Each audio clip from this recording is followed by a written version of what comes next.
Hey guys, Edible Animals here. Today I am going to share my tier list with you all. Before I begin the video, I want to say that this tier list will be assessed at how well the weapons do at high level play, and in a 1v1 setting. By no means is this the definitive tier list. At the end of it, the tier list is my opinion, and people have differing opinions. Enjoy the video. Alright, so this is the tier list. Let's start.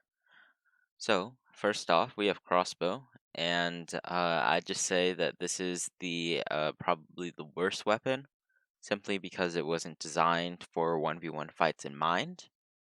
So it's just doesn't have any get off me tools, doesn't have a sprint. It has pretty low damage too, and it's just not great overall as a 1v1 weapon. I think it's a little bit different in team games, but clearly this weapon just wasn't designed for 1v1, so it's the worst weapon. The Maul blade. I would say that this weapon's around mid tier. Uh, it's got pretty good results with like some really strong players, and the stagger and harden is also pretty good. Like if you break one blade on the ground in harden, you won't have any movement penalty. Besides that, it also has very high damage. With two blades hitting, like dealing around 90%. And of course, there's that one tap sometimes. I think it has like a lot of good strengths, but it some of its matchups aren't great. For example, it really struggles against pole arms. It's very difficult for it to get in and deal a lot of damage against the pole arm weapons. Hmm. So I would put Katana on top tier. This weapon's just really amazing. It deals high damage. The sheath is just insane.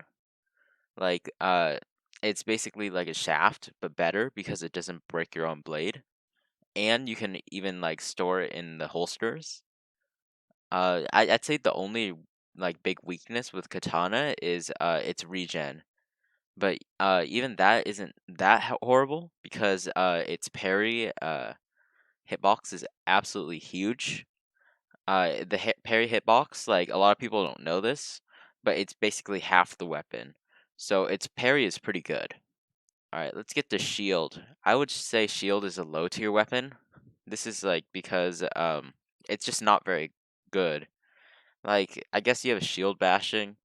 It really doesn't do too much damage, but it deactivates the opponent's weapon. Uh, I I really wouldn't say it's that great.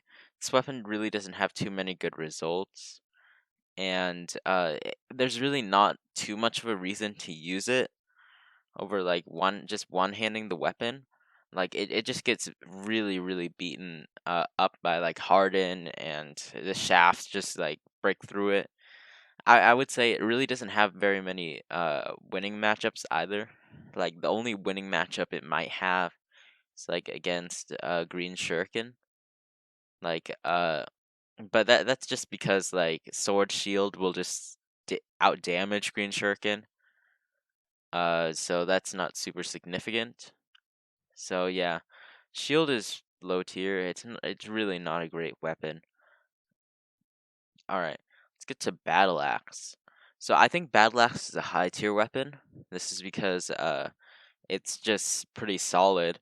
It's got really high damage, basically like one of the best in the game. Of course, you've got the famous battle axe dagger, which allows you to hit back after getting hit and give the battle axe very fast regen. Of course, the weapon's pretty fast too. Like, you can really flick with this weapon. Finally, you've got the shaft, of course. Like, the shaft makes polearm weapons, like, insane. Because you can still block when your blade is broken. It's just very nuts. I would say this weapon is, like, high tier. I wouldn't call it top tier because it still has like a big weakness of simply not being very mobile. Like if you play very pokey, then this weapon can have some problems because just can't get to the opponent and punish them after they just continually poke at you. So I would say the green shuriken is another low tier. It's probably the second worst weapon in the game. In theory, this weapon isn't that bad since it has like the fastest regen in the game, and its damage per second isn't that bad because of its regen. It also has some really fast move speed. But the big problem is how the regeneration system works in this game. So basically, whenever a weapon hits you, your regen will match the regeneration of that weapon, besides Dagger, which is the only exception. Now with Green Shuriken, your regen, when the Green Shuriken player gets hit, they will have very slow regen, basically the regen of the opponent's weapon. So it makes it really difficult to use this fast regen super effectively, and that's why I wouldn't say Green Shuriken is the greatest weapon. Let's get to Dagger. Uh, I would put Dagger right here. It's better than Shield and Green Shuriken, but it's really not a great weapon. The issue is that, of course, the Dagger player cannot tank a hit and get to you. Um, they will get slow regen, just like Green Shuriken. Dagger range isn't that great either, and its defense really is not that great. So Dagger kind of gives up like all its defense for like excellent attacking power. Basically, you can't block the Dagger, but it can't block you either. So the issue with this is that it has like very short range, meaning you will almost always get hit first, like as a Dagger player, and have to back off. In addition to this, when you're up close and you land a strike, Dagger is the one weapon with an exception where after you land a strike, you will need to back off because Dagger's regeneration will be slower than the person's weapon that it hits. Also, it doesn't have a true parry, meaning it just regenerates the same speed.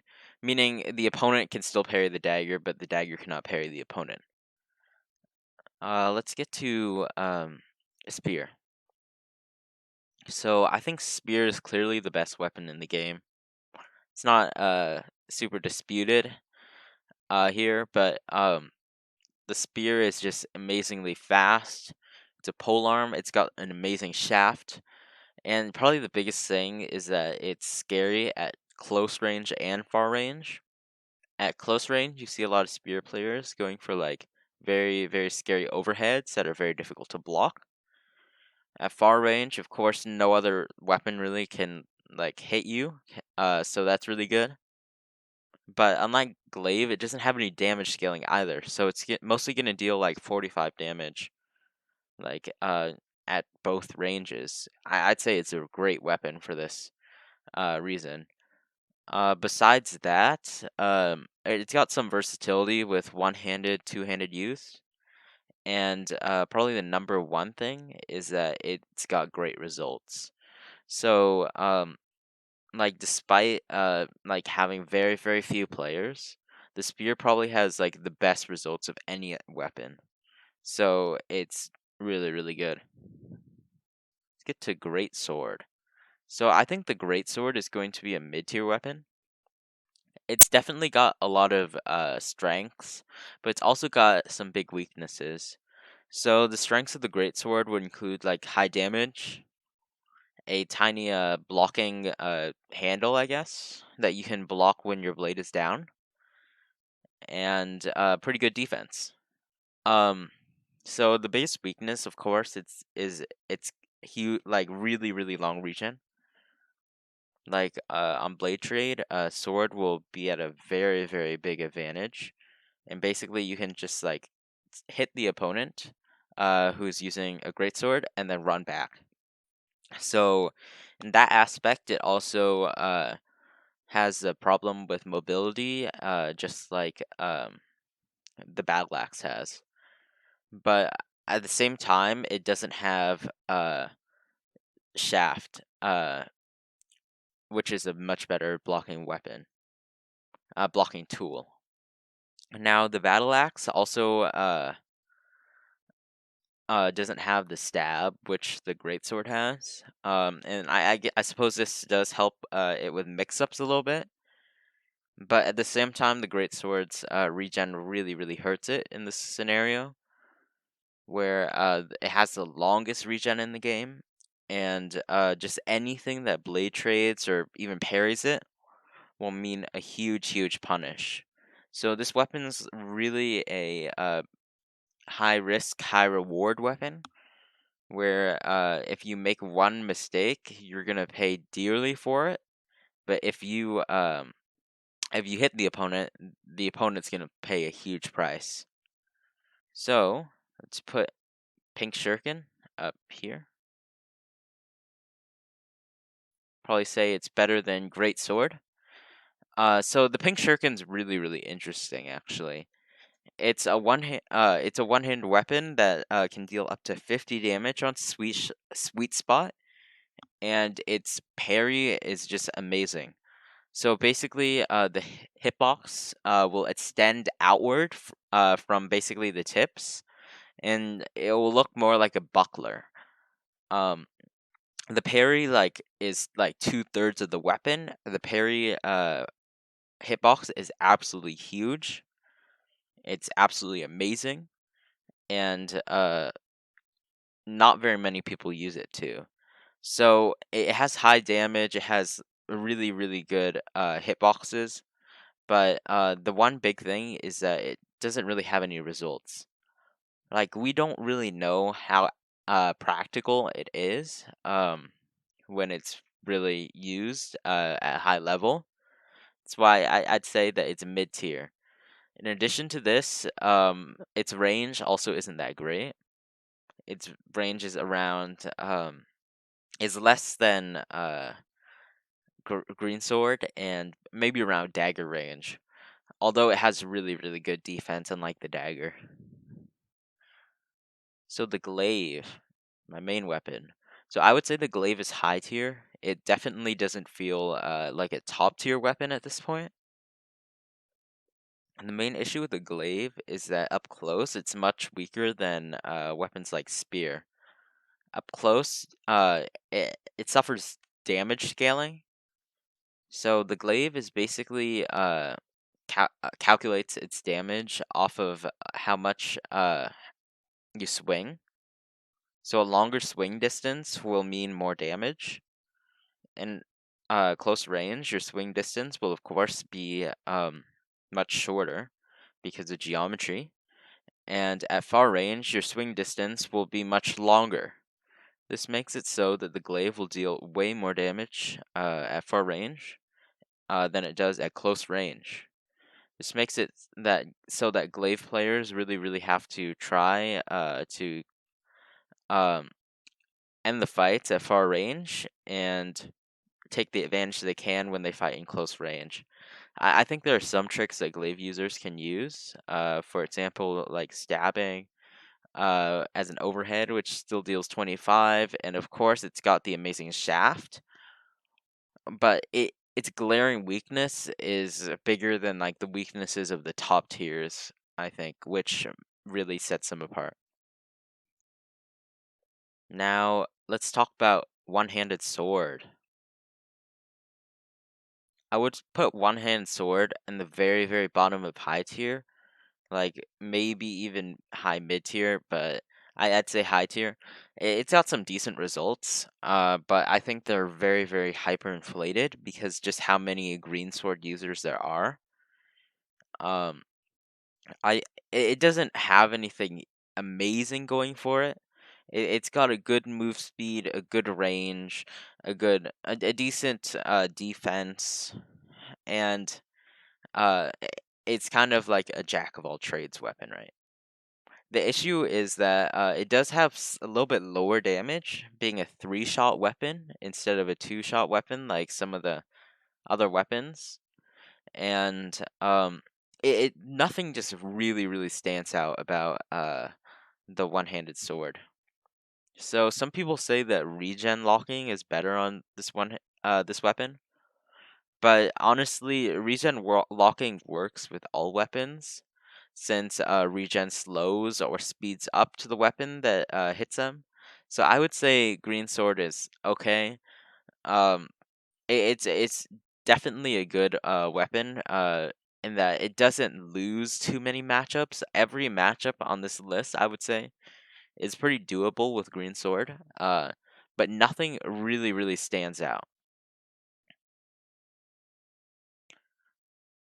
All right, so I would put one-handed axe over green sword, and here's why. So one-handed axe is very similar to green sword in that they're both one-handed weapons, and yeah. So the big difference is the damage between them, right? So one-handed axe will have much higher damage, especially 60 to the head, meaning you can go headshot, leg shot, which is an insanely good mix-up. Uh, and I think it's a really good weapon because of that. Having a two-shot weapon is definitely really good. The one problem with the one-handed axe is that it's got slightly less range, of course, than the sword, and it cannot stab. But I would argue that the shot that this weapon has makes it better than the one-handed sword. So the one thing about this weapon, though, is that it doesn't have as many results as the one-handed sword. But this can be because simply there are less players that play one-handed axe. So yeah, that's my tier list. If you made it this far, I just want to thank you for watching the video. Subscribe if you want more content like this. In the description below, I have my Discord linked, so join it if you want to discuss weapons or suggest another video topic. Till next time.